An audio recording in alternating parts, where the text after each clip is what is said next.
5 సార్లు ఛాంపియన్‌గా నిలిచిన ముంబై ఇండియన్స్‌కు ఈ సీజన్ కలిసి రాలేదు. ఐపీఎల్ 2024లో ప్లేఆఫ్స్ రేసు నుంచి ఎలిమినేట్ అయిన తొలి టీమ్‌గా ముంబై ఇండియన్స్ నిలిచింది. కెప్టెన్సీ మార్పు ఆ జట్టుపై చాలా నెగెటివ్ ఇంపాక్ట్ చూపింది. అయితే రోహిత్‌ను కెప్టెన్సీ నుంచి తొలగించడాన్ని ఫ్యాన్స్ ఇప్పటికీ ప్రశ్నిస్తున్నారు. తాజాగా రోహిత్ శర్మ ఫ్రాంచైజీ నిర్ణయాలపై అసంతృప్తి వ్యక్తం చేస్తున్నాడు. అయితే దీని గురించి Kolkata night riders assistant coach మరో ముంబైకర అభిషేక్ నాయర్‌తో రోహిత్ మాట్లాడిన వీడియో వైరల్ అవుతోంది. నిన్న ప్రాక్టీస్ సందర్భంగా Rohit Sharma, KKR assistant coach అయిన అభిషేక్ నాయర్ ఇద్దరు గ్రౌండ్‌లో మాట్లాడుకున్నారు.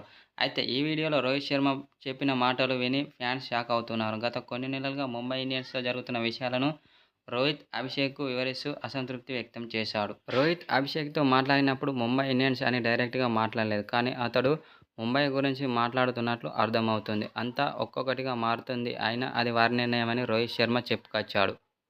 ఏది ఏమైనప్పటికీ ఇది నా చివరిది అని నాయర్‌తో రోహిత్ హిందీలో చెప్పినట్లు వీడియోలో వినిపిస్తుంది. అయితే ఆడియో మాత్రం క్లారిటీ లేదు. అయితే ఫ్యాన్స్ అరుపులే వినిపిస్తున్నాయి. అయితే దీనికి సంబంధించిన వీడియో ఇప్పుడు సోషల్ మీడియాలో తెగ వైరల్ అవుతుంది.